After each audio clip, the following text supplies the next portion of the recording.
ananda-ananda sekalian yang baru saja di museum, saya mengucapkan Assalamualaikum warahmatullahi wabarakatuh. Waalaikumsalam warahmatullahi wabarakatuh. Alhamdulillah, wassalatu wassalam ala rasulillah wa ala alihi wa sahbihi ajma'in. Amma ba'd. Saya pertama-tama ingin mengucapkan selamat pada ananda-ananda yang sudah berhasil menyelesaikan studinya, khususnya yang 7 tahun lebih.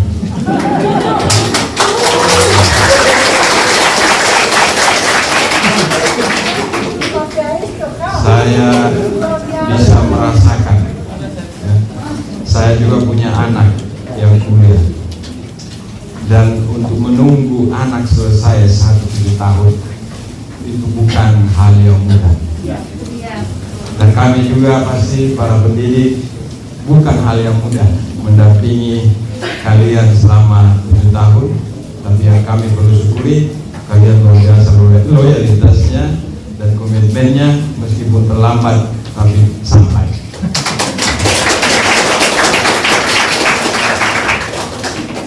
Baik, anak-anakku sekalian, dalam kehidupan dunia ini ada 2 figur yang harus selalu kita hargai dan hormati. Pertama, orang tua kita, khususnya ibu kita. Mengapa? Karena ibu kita adalah orang yang membawa kita ke dunia ini. Sehingga Rasulullah SAW menegaskan dalam sebuah hadis, apa hadisnya? Apa hadisnya? Al-jannatu tahta aqdamil ummahat. Jadi surga ada di bawah kaki para ibu. Jadi,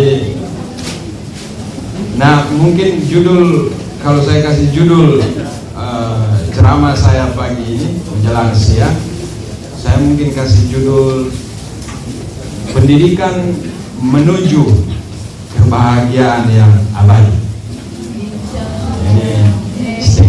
Ini bukan khotbah ya. Ini bukan khotbah. Ini barangkali bisa kalian dapati kalau pernah belajar di filsafat pendidikan. Ya. Nah sekarang orang tua kita sudah menurunkan kita dari langit ke bumi, sehingga kita harus menghargai mereka, menghormati mereka sepanjang hidup. Apapun keyakinan mereka, bagaimanapun kondisi mereka, kita sebagai anak mutlak menghargai dan menghormati mereka. Nah, tugas guru kami ini untuk mengantar kalian menemukan surga itu. Karena itu kami pun sebagai guru harus dihargai sepanjang hidup, bagaimanapun kondisi kami dan bagaimanapun posisi kami.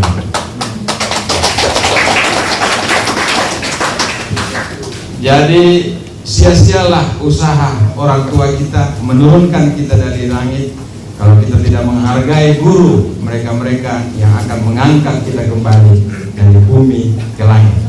Jadi tanpa guru kalian tidak mungkin menemukan surga yang ada di bawah kaki ibu itu.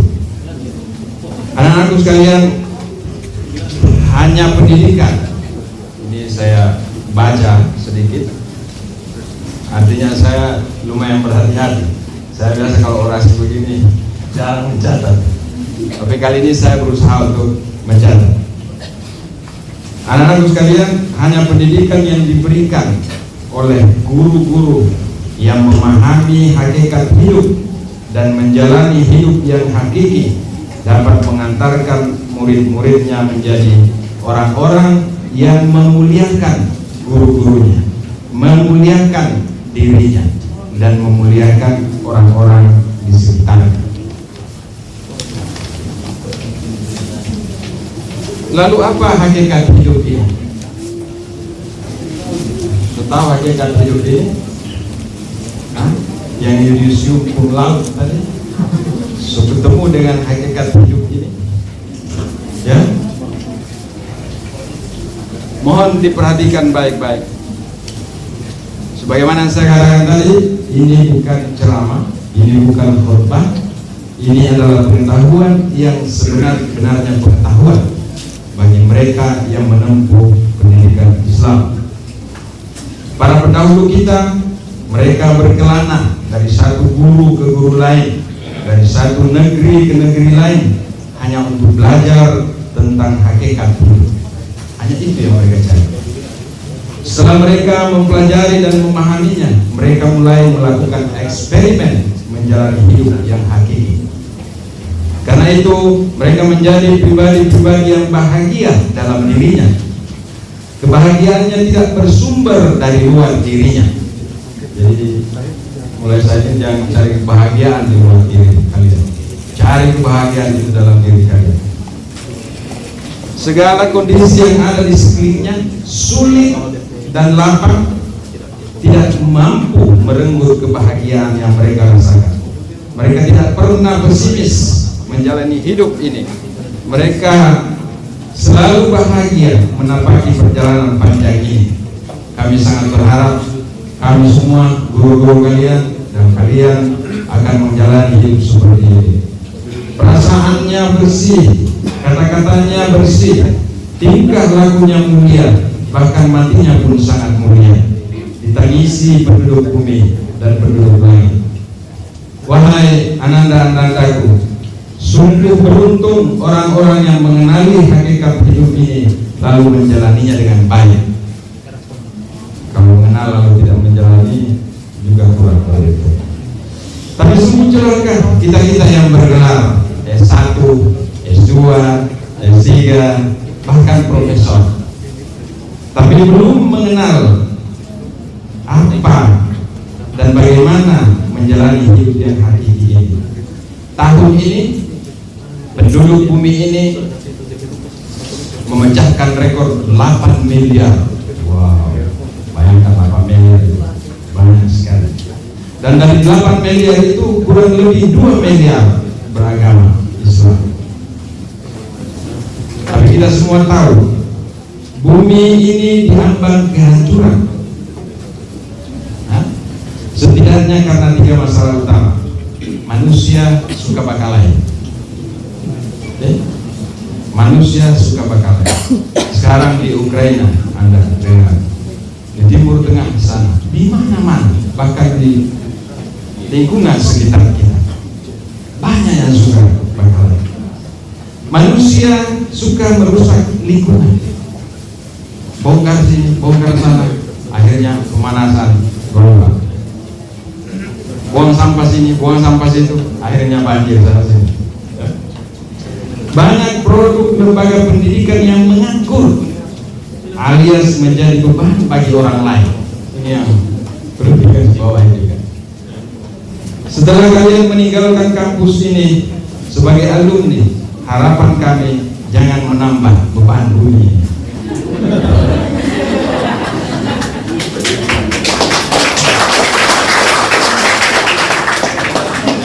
Dengan menjadi manusia-manusia yang suka bertikai, suka merusak lingkungan dan menjadi beban bagi orang lain.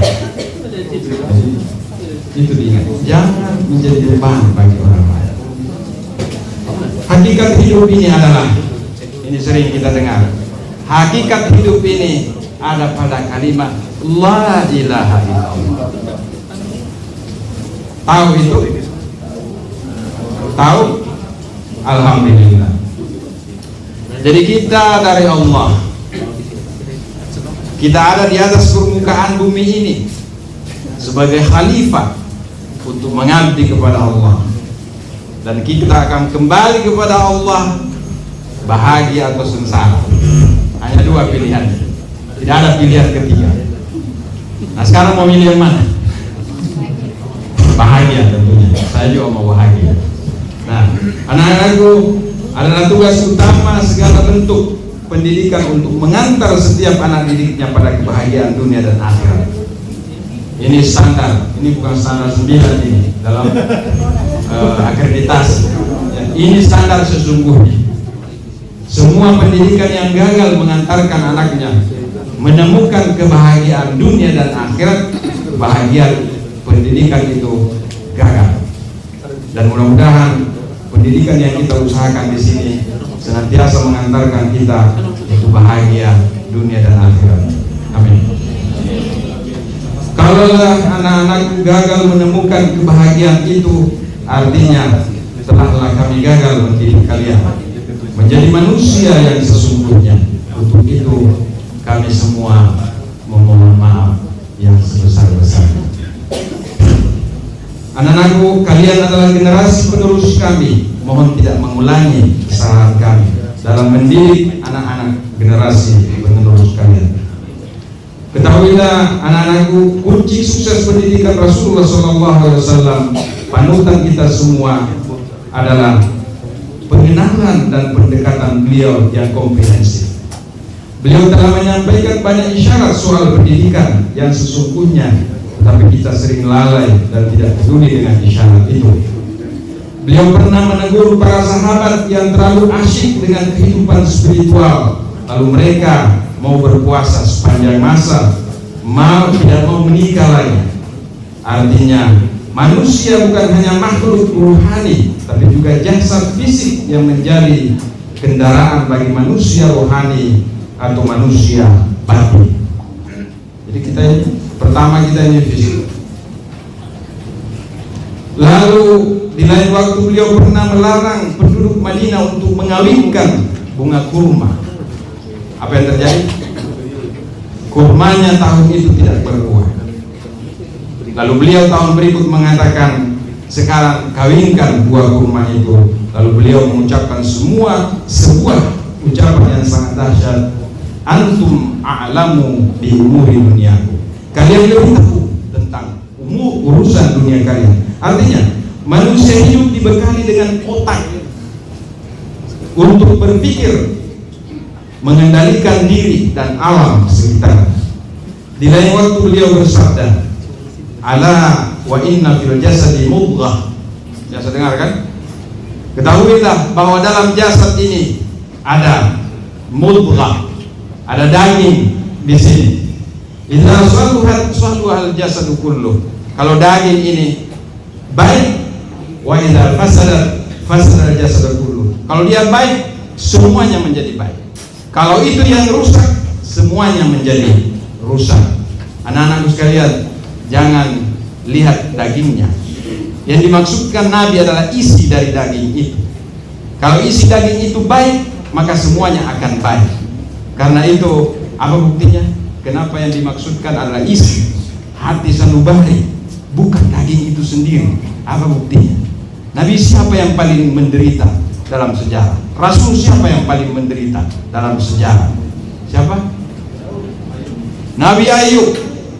Nabi Ayub dicoba dengan penyakit sehingga tinggal jantungnya saja yang tersisa. Berarti bukan jasadnya yang dia maksud. Fisik boleh meleleh, fisik boleh habis, tapi jantung kalau dia baik, maka tetaplah orang itu baik.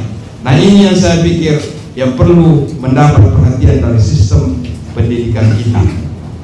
Karena tidak ada keselamatan tanpa memperbaiki yang ini.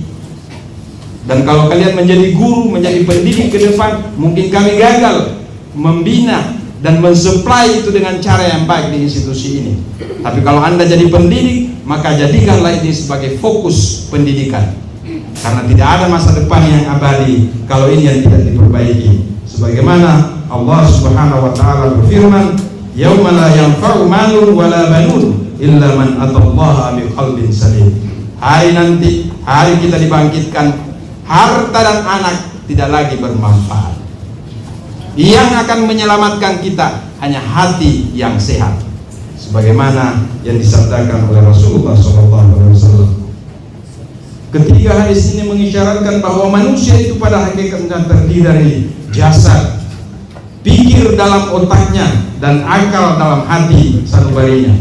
Manusia yang sesungguhnya adalah mereka yang menjadikan akal dalam hati sanubarinya sebagai panglima kehidupan, pikir dalam otaknya sebagai pembantu bagi panglima kehidupan ini untuk mengendalikan hawa nafsu